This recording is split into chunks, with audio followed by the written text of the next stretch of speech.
پھر اللہ تعالیٰ نے مومنین کو تسلی دیتے ہیں۔ اللہ تعالیٰ فرماتے ہیں سَنُلْقِي فِي قُلُوبِ الَّذِينَ كَفَرُوا، یعنی میں اللہ کہتا ہے کہ کافروں کے دلوں میں تمہارا روب ڈال دوں گا، محض اس وجہ سے کہ اللہ تعالیٰ کے ساتھ شرک کرتے ہیں جس کی اللہ تعالیٰ نے کوئی دلیل نہیں اتاری، اور وہ ذلیل و خوار ہوں گے اور ان کا ٹھکانہ دوزخ ہے اور اس میں ہمیشہ رہیں گے۔ اللہ تعالیٰ سورۃ لقمان آیت نمبر 13 میں فرماتا ہے ان الشرک لظلم عظیم، بے شک شرک ظلم عظیم ہے۔ بے شک شرک کیا ہے؟ ظلم عظیم ہے۔ آگے اللہ تعالیٰ فرماتے ہیں آیت نمبر 152 میں اللہ تعالیٰ فرماتے ہیں اللہ تعالیٰ نے تو اپنا جو ہے نا وعدہ پورا کر دیا ہے، جبکہ ایمان والے تم اللہ کے حکم سے کافروں کو ڈھیر ڈھیر قتل کر رہے تھے، یہاں تک کہ خاطر خواہ فتح حاصل ہو جانے کے بعد تم نے ہمت ہار دی، حکم میں اختلاف کیا اور اس کی نافرمانی کر بیٹھے، نتیجہ یہ ہوا کہ تمہیں نقصان سے دوچار ہونا پڑا۔ تم میں سے بعض دنیا کے طلبگار ہیں اور بعض آخرت کے طلبگار ہیں۔ جب تم دنیا طلبی میں مال غنیمت پر ٹوٹ پڑتے ہو تو اللہ نے کافروں سے تمہارا رخ پھیر دیا تاکہ تمہاری آزمائش کرے کہ کون تم میں سے مصیبت میں ثابت قدم رہتا ہے اور کون پھسل جاتا ہے۔ بہرحال اللہ نے تمہارے اس قصور کو معاف کر دیا کیونکہ اللہ مومنین پر بڑا فضل کرنے والا ہے۔ یعنی اس کی تفسیر میں جیسے ہم نے پیچھے پڑھا سورۃ آل عمران میں آیت نمبر 124 اور 25 میں کہ جنگ شروع ہونے سے پہلے اللہ تعالیٰ نے فرشتوں کی امداد کا وعدہ کیا تھا نا، تو ایسا ہی اللہ تعالیٰ فرماتے ہیں مومنین کو اس جنگ میں کافی نقصان ہوا تھا، ان میں کمزور ایمان والوں کو غلط فہمی تھی کہ اللہ تعالیٰ مثلا ہم تھوڑے ہیں تو جنگ میں ہار جائیں گے، ہم نے پیچھے پڑھا ہے پیچھے آیتوں میں۔ تو پھر اس میں اللہ تعالیٰ فرماتے ہیں کہ تم اپنی یہ جو ہماری کمزوریاں ہیں اس کا مظاہرہ نہ کرو، بلکہ اللہ تعالیٰ اور اس کے رسول کا جو حکم ہے اس کی تکمیل کرو، اور خاطر خواہ یعنی کہ کامیابی اور کامرانی تمہارا مقدر ہے۔ آپ صلی اللہ علیہ وسلم کے اس اوصاف اور حکم کے باوجود، اور اس میں مثلا یہ جیسے وہ جنگ کے بارے میں ہم نے پیچھے پڑھا تھا نا، یہ اس میں ہے کہ کفار جو ہیں وہ ہر حال میں وہ مثلا اس کی کئی زیادہ مثالیں ہیں کہ جیسے میں نے ابھی آپ کو بتایا کہ انسان کی دوستی ایمان والے سے ہو تو اس کی زندگی کیسی ہوتی ہے، اور اگر ایمان والے سے نہ ہو، بے نمازی بندے سے ہو، تو وہ آپ فرق کو سمجھ سکتے ہیں کہ وہ کیسی ہے۔ یعنی دنیا کا جو لالچ ہے یہ نہیں کرنا چاہیے ہمیں، بلکہ آخرت کی طلب کے لیے ہمیں اپنی زندگی کو یعنی مضبوط بنانے کی ہمیں ضرورت ہے۔ آگے اللہ تبارک و تعالیٰ قرآن پاک میں فرماتے ہیں آیت نمبر 153 میں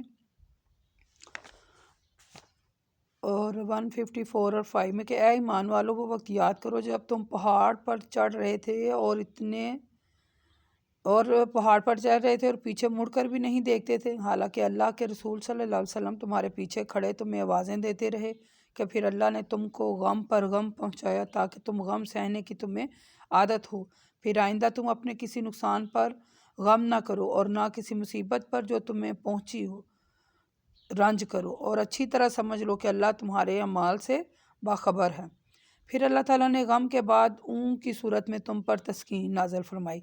اور اونگ میں تم میں سے ایک جماعت پر چھا گئی اور ایک جماعت اسی حالت میں ہی رہی کہ اس کو اپنی جانوں کی فکر پڑی ہوئی تھی، اور اللہ کے متعلق ایام جہلیت کے یعنی کہ باطل گمان کر رہے تھے اور اس طرح کہہ رہے تھے کہ اس معاملے میں ہمیں کچھ بھی اختیار ہے۔ اے رسول صلی اللہ علیہ وسلم آپ کہہ دیجئے تمام معاملات تو اللہ کے اختیار میں ہیں، اور اے رسول وہ اپنے دلوں میں بہت سی باتیں مخفی رکھتے ہیں، آپ پر ظاہر نہیں کرتے۔ وہ اسی طرح بھی کہہ رہے ہیں کہ کاش اس معاملے میں ہمیں ذرا سا بھی اختیار ہوتا تو ہم یہاں سے قتل نہ کیے جاتے۔ اے رسول صلی اللہ علیہ وسلم آپ کہہ دیجئے کہ تم اپنے گھروں میں ہوتے تو جن کی قسمت میں قتل ہونا لکھا ہے نا، وہ کسی نہ کسی بہانے میں اپنی قتل گاہوں کی طرف نکل ہی آتے۔ اور اے ایمان والو ان تکلیفوں کی غرض سے اللہ تعالیٰ تمہارے دل میں جو کچھ بھی ہے اس کی آزمائش کرے گا، پھر دلوں میں جو ایمان اور خیالات ہیں ان کی یعنی کہ معافی چاہتی ہوں کچھ طبیعت میری صحیح نہیں تھی، یہ بخار اور نزلہ زکام سردیوں میں۔ دوبارہ سے پڑھتے ہیں۔ اللہ تعالیٰ تمہارے دلوں میں جو کچھ تھا اس کی آزمائش کرے گا، پھر جو تمہارے دلوں میں یعنی کہ خیالات گزرتے ہیں ان کی بھی یعنی تخلیص کرے گا۔ اللہ کو تمہارے دلوں کا حال تو معلوم ہے، کیونکہ وہ دلوں کی باتوں کو خوب جانتا ہے۔ اے ایمان والو، جس دن تمہارے اور کافروں کی جماعت کا مقابلہ ہوا، اس دن تم میں سے جن لوگوں نے پیٹھ پھیری تو اس کی وجہ سے مثلا اس کی وجہ یہ تھی کہ ان کے بعض اعمال کے سبب شیطان نے انہیں پھسلایا۔ بہرحال اللہ نے ان کے قصور کو معاف کر دیا، بے شک اللہ بہت معاف کرنے والا اور بردبار ہے۔ وَلَقَدْ عَفَا اللَّهُ عَنْهُمْ إِنَّ اللَّهَ غَفُورٌ حلیم۔ حلیم میں نے تو بردبار ہے، یعنی اوپر کی آیتوں میں جیسے جس افراتفری کی طرف اشارہ ہے، اس میں کچھ تفصیل یہ ہے کہ اللہ تعالیٰ فرماتے ہیں یعنی وہ وقت یاد کرو، یعنی یہ جنگ کے بارے میں جو پیچھے ہم نے پڑھا ہے نا، یہ بھی اسی کا متعلق ہے کہ اللہ تعالیٰ کہتے ہیں جب تم پہاڑ پر چڑھے تھے اور پیچھے مثلا مڑ کر نہیں دیکھا، حالانکہ تمہارے رسول صلی اللہ علیہ وسلم پیچھے کھڑے تمہیں آوازیں دے رہے تھے، لیکن تم نے ان کی آواز کی طرف بھی دھیان نہیں کیا۔ تو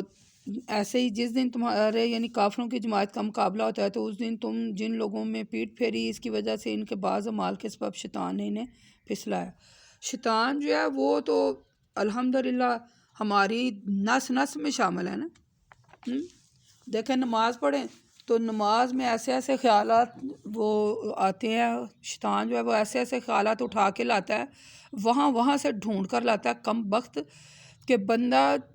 یعنی کہ نماز میں سے کچھ چوری کر لے۔ وہ ایسے ایسے خیالات جب ہم نماز پڑھے ہوتے ہیں تو کیسے کیسے خیالات آتے ہیں، عام جب ہم بیٹھے باتیں کر رہے ہیں کسی محفل میں یا گھر ہو تب نہیں وہ خیال آتے، جب جوں ہی اللہ کی طرف رجوع کرتے ہیں تو ہی وہ شیطان جو ہوتا ہے نا وہ ڈھونڈ کے خیالات لاتا ہے تاکہ اس کی نماز جو ہے وہ اس کا دھیان جو ہے وہ ان خیالات کی طرف بھٹکے اور میں نماز کو چوری کر کے لے جاؤں۔ تو پھر اللہ تعالیٰ اللہ تعالیٰ کہتے ہیں کہ میں پھر بھی یعنی میں اللہ تعالیٰ بردبار ہیں، غفور الرحیم ہے، تو پھر بھی انسان کے گناہوں کی درگزر کرتے ہیں اور معافی مانگتے ہیں۔ یعنی پھر اللہ تعالیٰ فرماتا ہے کہ پھر میں یہ جو دیکھیں غم کا آنا ہے، غم آتے ہیں بندے کو، تو جب بندہ سو جاتا ہے پھر تو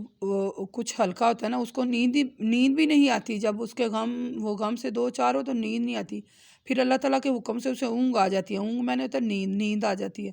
تو وہ جب سو کے اٹھتا ہے تو پھر خود تھوڑا سا سکون محسوس کرتا ہے۔ تو یہ باتیں اللہ تعالیٰ نے یعنی کہ ان میں جنگ کی طرف اشارہ ہے، یہ میں سے تھوڑا سا آپ کو بتا رہی تھی کہ جب بھی انسان سخت پریشانی اور آزمائش میں ہو تو اللہ تعالیٰ کی طرف رجوع کرے اور اسے دعا مانگے، انشاءاللہ اللہ تعالیٰ اپنا کرم کرتے ہیں۔ تو ان آیتوں میں یعنی کہ یہ منافقین کے بھی طرف اشارہ ہے، اور اللہ تعالیٰ نے یہ جنگ میں جب گئے تھے، یہ یعنی یہ جنگ کی آیتیں ہیں جیسے ہم نے پیچھے اس کے بارے میں پڑھا ہے، تو یہ اس وجہ سے اللہ تعالیٰ اس میں فرما رہے ہیں کہ پہلے بھی یعنی یہ جو حالات تھے جنگ میں، جو لوگ تھے، یعنی جب میں یہ پڑھتی ہوں ان کا ترجمہ تو میں یہ سوچتی رہتی ہوں کہ یہ جو کچھ آج ہو رہا ہے یہ پہلے بھی ایسے ہی ہوتا تھا، تو پھر اللہ تعالیٰ نے قرآن نازل فرما کر آپ صلی اللہ علیہ وآلہ وسلم کے دل کی یعنی کہ جب وہ پریشان ہو جاتے حالات واقعات دیکھ کر تو تسلی فرماتے، تو آج بھی وہی حالات واقعات ہیں، تو ہمیں جو ایسے کہ پہلے امتوں پر یہ گزر چکی ہیں باتیں تو ان کی طرف دیکھ کے نصیحت حاصل کرنی چاہیے، تو پھر اللہ کی طرف یعنی کہ ہمیں رجوع کرنا چاہیے۔ جیسے احد کے میدان میں جو مصیبت آئی تھی تو پھر اللہ تعالیٰ نے ان کے دلوں کی جو ان کے دلوں میں باتیں تھیں اس کی آزمائش کی، یعنی ان کے ایمان کو جانچا، اور جو کچھ ان کے دل میں تھا وہ ایمان کی کمزوری یعنی کہ جو بھی تھی، تو اللہ تعالیٰ کو تو پتہ ہے جو ہمارے دلوں کا، اللہ تعالیٰ ہمارے دلوں کا حال خوب جانتے ہیں، واللہ علیم بذات الصدور، اللہ تعالیٰ دلوں کی باتوں کا جاننے والا ہے۔ تو وہ جنگ احد میں جو مومنین کو آزمائش میں ڈالا تھا اس کے کئی مقصد تھے، یعنی مومنین اور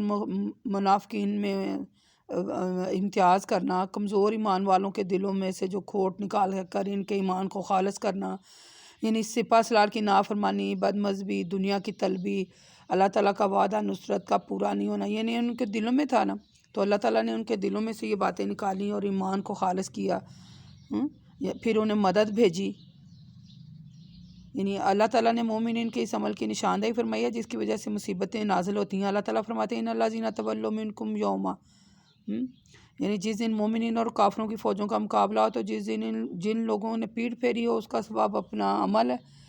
جس کی وجہ سے شیطان نے ان کو پھسلایا ہے۔ اللہ اور اس کے رسول صلی اللہ علیہ وسلم کی نافرمانی نہیں کرنی چاہیے، دنیا کی طرف رغبت نہ ہوتے ہوئے تو شیطان کبھی ان کو نہ پھسلاتا۔ یعنی ہمارے دل میں دنیا کی محبت ہے اس لیے شیطان ہمارے پیچھے ہے، دنیا کی محبت ہے تو نماز نہیں پڑھتے۔ تو پھر یہ مثالیں اللہ تعالیٰ قرآن پاک کھول کے فرماتا ہے کہ شیطان جب بھی کوئی نیک کام کریں شیطان ہی آ جاتا ہے، جیسے ابھی نماز کی مثال دی ہے۔ کوئی بھی آپ نیکی کا کام کریں، کوئی بھی نیکی کی طرف رغبت کریں تو شیطان آ جاتا ہے، چل بھائی اللہ کر کے یہ ایسے ہے یہ ایسے ہے۔ نہیں، ہمارے دل میں میں آپ کو ایک بات بتاؤں، یہ آپ میری نوٹ بک میں یہ میری باتیں لکھ لیں، انسان تبھی پریشان ہوتا ہے، یعنی اپنے اندر پیدا کیے حالات اور خیالات سے انسان جو ہے نا وہ پریشان ہوتا ہے۔ اس کے ذہن میں خیالات آتے رہتے ہیں نا، کوئی لڑائی جھگڑا گھر میں ہو جائے یا کہ اپنے رشتہ داروں میں یا کہیں بھی کوئی لڑائی جھگڑا ہو جائے یا کوئی ایسی یعنی کوئی ناگوار بات گزرے تو خیالات آتے رہتے ہیں۔ بندہ ان خیالات کی وجہ سے بھی انسان پریشان رہتا ہے اور شیطان کے بہکاوے میں آ جاتا ہے۔ تو اللہ تعالیٰ سے ہمیشہ نیک گمان رکھنا چاہیے، اپنی تدبیر پر بھروسہ نہیں کرنا چاہیے، تمام کام اللہ پر چھوڑ دیں، جو وہ چاہتا ہے وہ ہمارے حق میں بہتر ہوتا ہے اور ہمیں بھی اس کو قبول کر لینا چاہیے۔ اور یعنی کہ شیطان کے بہکاوے سے بچنے کی کوشش کرنی چاہیے اور اللہ اور اس کے رسول کی نافرمانی سے ہمیں حد تلفی کوشش کرنی چاہیے، یعنی کہ کسی صورت میں بھی اللہ تعالیٰ کی نافرمانی نہ ہو، اس کے رسول کی نافرمانی نہ ہو۔ پھر آگے اللہ تعالیٰ فرماتے ہیں آیت نمبر 156 میں کہ اے ایمان والو تم ان لوگوں کی مثل نہ ہو جانا جنہوں نے کفر کیا، اور جب ان کے مسلم بھائی اللہ کے راستے میں زمین میں سفر کے لیے یا جنگ کے لیے نکلیں تو ان کے متعلق کہنے لگے کہ اگر وہ ہمارے پاس رہتے تو نہ مرتے، نہ مارے جاتے۔ اس موت اور قتل کا مقصد تو یہ کہ اللہ ان کی تمنا کو ان کے دلوں کے باعث حسرت بنا دیتے ہیں، ورنہ حقیقت تو یہ ہے کہ اللہ ہی زندہ کرتا ہے اور اللہ ہی مارتا ہے، واللہ یحیی و یمیت واللہ بما تعملون بصیر، اور اللہ اسے دیکھ رہا ہے جو وہ تمہارے اعمال سے غافل نہیں ہے۔ یعنی اللہ ہمارے کاموں کو جو کچھ ہم کر رہے ہیں اللہ اسے دیکھ رہا ہے۔ آگے اللہ تعالیٰ فرماتے ہیں اے ایمان والو اگر تم اللہ کے راستے میں قتل کر دیے جاؤ یا مار دیے جاؤ تو اللہ کی مغفرت اور رحمت جو تمہیں میسر ہے اس تمام مال و دولت سے بہتر ہے جو لوگ جمع کر رہے ہیں، اور اگر تم مر جاؤ یا قتل ہو جاؤ تو بہرحال تم سب ضرور اللہ کے سامنے پیش ہوگے، ضرور پیش کیے جاؤ گے اور جمع کیے جاؤ گے۔ دیکھ لے، یعنی اللہ تعالیٰ بار بار کہہ رہے ہیں، بار بار، یعنی یہ اکثر یہ جو باہر ایکسیڈنٹ ہو جاتے ہیں، ہم اکثر ہماری نگاہوں کے سامنے سے یہ واقعات گزرتے ہیں، تو ایکسیڈنٹ ہوتا ہے تو بندہ مر جاتا ہے، کہتا ہے ہائے گھر سے نہ نکلتا، یہ ہوتا وہ ہوتا، ہم کیا سرائیاں کرتے ہیں نا۔ تو اگر وہ گھر میں بھی ہوتا تو مر جاتا، وہ اللہ تعالیٰ نے جیسے انسان کی قسمت میں مرنا لکھ دیا ہے وہ ضرور کھینچ کے اس کو وہاں تک لے آتی اور کوئی نہ کوئی سبب بنتا ضرور۔ تو یہ جو دل میں ہم کہتے ہیں نا، یعنی یہ جنگ کے متعلق ہے نا کہ بندہ وہاں نہ جاتا، انسان اپنے دل میں سوچتا ہے وہاں نہ جاتا تو ایسے نہ ہوتا، یہ نہ کرتا تو وہ، تو ایسے ہماری زندگی میں یعنی واقعات بھرے پڑے ہیں، دیکھنے سننے میں آتے ہیں کہ بندہ فلاں جگہ گیا تو مار کے آ گیا، یعنی بندہ باہر کے ملک ہوتا ہے وہ وہاں سے مار کے آ جاتا ہے، بندہ نہ باہر جاتا، ایسی باتیں ہم کرتے ہیں نا۔ تو اللہ کو تو سب پتہ ہے، جہاں ہماری موت کا آنا مقرر ہے لکھا ہے وہاں آنی ہی آنی ہے، کوئی نہ کوئی سبب بننا ہی ہے اور وہ کام ہو کے ہی رہنا کیونکہ اللہ کا حکم ہے۔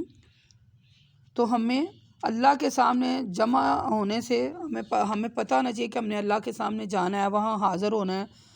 تو یہ باتیں جو محض قیاس آرائیاں نا ان سے ہمیں بچنا چاہیے۔ صحیح مسلم کی ایک حدیث ہے کہ قوی مومن اللہ کے نزدیک جو ہے وہ ضعیف اور مومن سے بہتر ہے اور زیادہ محبوب ہے، یعنی ہر ایک میں خیر ہے، جو چیز تمہیں نفع دے اس کی خواہش کرو اور اللہ سے مدد طلب کرو، اور یعنی کہ عاجز اور مایوس ہو کر نہ بیٹھ جاؤ۔ اگر تمہیں کوئی مصیبت پہنچتی ہے تو یہ نہ کہا کرو کہ اگر میں ایسا اور ایسا کرتا ویسا کرتا تو یہ مصیبت مجھ سے نہ پہنچتی، بلکہ یہ کہتا کہ یہ سب اللہ کی تقدیر سے تھا، جو اس نے چاہا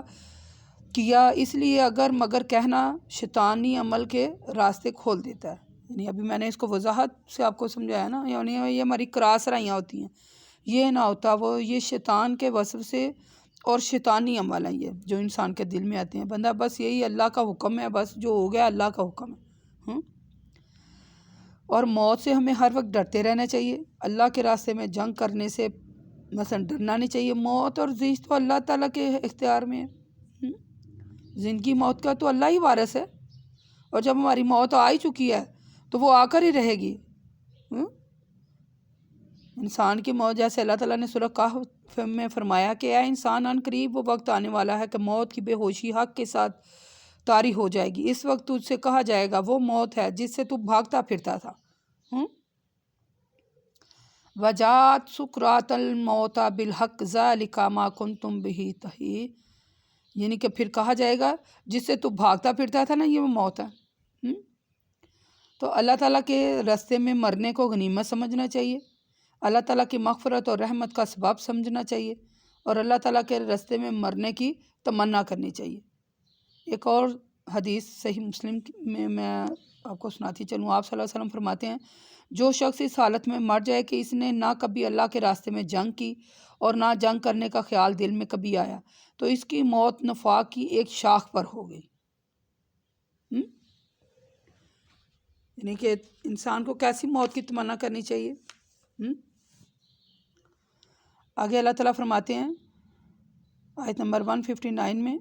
اور اے رسول یہ تو اللہ کی رحمت ہے کہ آپ مومنین کے لیے بڑے نرم واقع ہوئے ہیں، اور اگر آپ بد خلق سخت دل ہوتے تو یہ آپ کے ارد گرد سے بھاگ جاتے، لہٰذا حسب عادت آپ ان کو معاف کرتے رہیے، ان کے لیے اللہ سے مغفرت طلب کریں اور انتقامی امور میں ان سے مشورہ لیا کریں، پھر جب آپ کسی کام کا عزم کر لیں تو اللہ پر بھروسہ رکھیں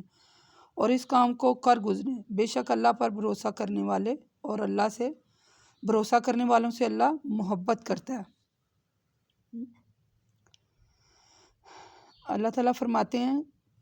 کہ مثلا مومنین پر اللہ تعالیٰ کی بڑی رحمت ہے کہ آپ ان کے لیے بڑے نرم ہیں اور ان پر کسی قسم کی سختی نہیں کرتے، اور بڑی یعنی کہ نرمی کی حالت میں ان سے پیش آتے ہیں۔ سورۃ نون میں اللہ تعالیٰ فرماتے ہیں آیت نمبر 4 میں، اے رسول آپ تو یقیناً بڑے اونچے اخلاق پر قائم ہیں۔ سورۃ توبہ میں اللہ فرماتے ہیں، اے لوگو تمہارے پاس تم میں سے ہی ایک رسول آگے ہیں جن کی خیر خواہی اور شفقت کا حال تو یہ ہے کہ تمہاری تکلیف ان پر بڑی گراں گزرتی ہے اور تمہاری فلاح و بہبود کے بڑے خواہش مند رہتے ہیں، اور مومنین پر تو ان کی خصوصیات کے ساتھ بہت ہی مہربان ہیں اور بہت ہی رحم والے ہیں۔ آپ صلی اللہ علیہ وسلم کی نرمی اور خوش خلقی کی حدیث تو بہت زیادہ ہیں۔ مثلا حضرت عبداللہ بن مسعود رضی اللہ تعالیٰ عنہ فرماتے ہیں کہ رسول صلی اللہ علیہ وسلم نے کچھ مال تقسیم کیا، انصار میں سے ایک منافق شخص نے کہا، اللہ کی قسم محمد نے اس تقسیم میں اللہ کی رضا کو مد نظر نہیں رکھا۔ میں نے یہ بات سنی اور آپ صلی اللہ علیہ وآلہ وسلم کے پاس آ کر آپ کو خبر دی، آپ کے چہرے کا رنگ جو تھا وہ بدل گیا۔ آپ نے فرمایا، اللہ موسیٰ پر رحم فرمائے، ان کو ان سے زیادہ تکلیف پہنچائی گئی، پھر انہوں نے اس پر صبر کیا۔ اس کے بارے میں انشاءاللہ تعالیٰ آگے چل کر ہم اور بھی وضاحت کریں گے۔ اللہ تعالیٰ سے دعا ہے اللہ تعالیٰ ہمیں اپنی حفظ و امان میں رکھے، ہم پر رحم فرمائے اور شیطان کو ہم سے دور رکھے، اور ہمیں ہر وقت یہ دعا کرنی چاہیے کہ اے میرے پروردگار ہمیں کبھی بھی تنہا نہ چھوڑنا، ہمیں کبھی بھی ہمیں تنہا نہ چھوڑنا، ہم پر اپنی رحمت رکھنا۔ اقول قولی ھذا استغفر اللہ استغفر اللہ استغفر اللہ۔ السلام علیکم ورحمۃ اللہ وبرکاتہ۔